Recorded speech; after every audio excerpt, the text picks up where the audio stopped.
Now, an unusual silence swept the Bramer house one morning when a loved one passed away, leaving everyone asking why. What was this silent killer, and how could snoring affect one's heart?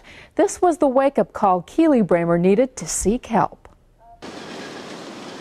Keely Bramer's sorting through many questions surrounding sleep apnea. 6 years ago, my father passed away, 75 years old, really actually in good health, but he had just been recently diagnosed with sleep apnea. With a family history of apnea, Keely knew he would have to be tested too. I kind of, like a lot of people, just kind of put it on the back burner, and my kids, my wife, everybody complained about me snoring and how loud I was and could rattle the windows and all that kind of thing. And my wife would complain, being concerned that I'd stop breathing.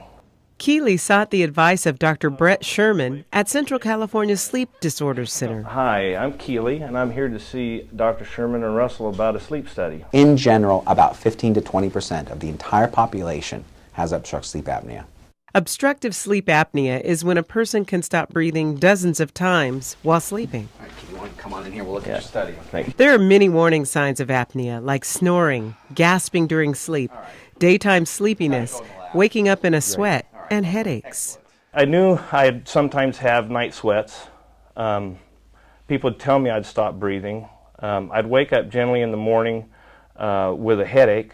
Not a bad one, but after about an hour or less being up, it'd go away. Basically, that's you're starving your brain of oxygen, and it's inducing this headache.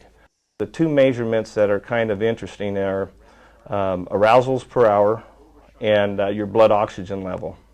And the first one I went back, and Dr. Sherman met with me, and he said, "Well, I've got to tell you, you're not too good as far as when it comes to a couple of these categories." You stop breathing about 105 times an hour. Keely is one of the most extreme cases of apnea Dr. Sherman has seen, and he didn't fit any of the stereotypes. Myths about obstructive sleep apnea is they're always male. That's wrong. They're always old. That's wrong. They're always obese. That's completely wrong. You can be thin, and you can be female, and you can have obstructive sleep apnea, and it can be very quiet. So the myth is, who has it?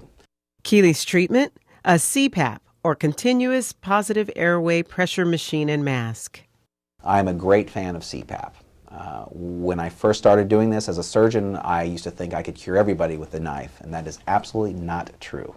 My new machine's probably about a third of the size of my old machine, and it's lighter, it's quieter, you can't even hear it running. And I don't know, maybe some people might have some issues with having the mask and the headband on, but it's never really been an issue to me. I travel with it everywhere. Unfortunately, many people are intimidated to have a sleep study done, even though it's relatively quick and easy. We started to realize that there was a perception, if you will, that this was a ugly process, that it was uncomfortable, that it was degrading, that it was, well, clinical and hospital-like.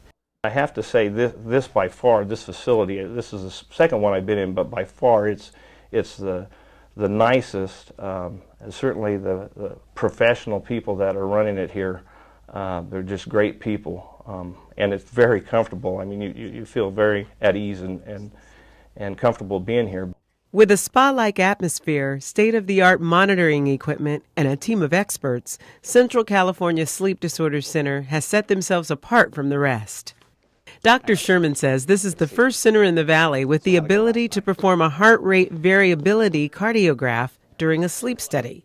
If I can tell the primary care doctor, not only do they obstruct, but they have cardiovascular instability when they do that, then you can look at the patient and say, look, this is not just snoring, you're just not making noise. Not only are you obstructing, and not only are your oxygen levels dropping, but your heart is basically telling us it doesn't like this, and this is a strain on your heart. It's something that could potentially save your life, and but it's something that you can address and not be afraid about. I mean, it's preventable and easy. It's wasn't a big deal. I came in for here. It took your evening, and by 7 o'clock I was done and gone, and no problems. Sleeping easier these days, Keely is an advocate for sleep studies. The loss of his father was a shock to the heart and the motivation to save his own life.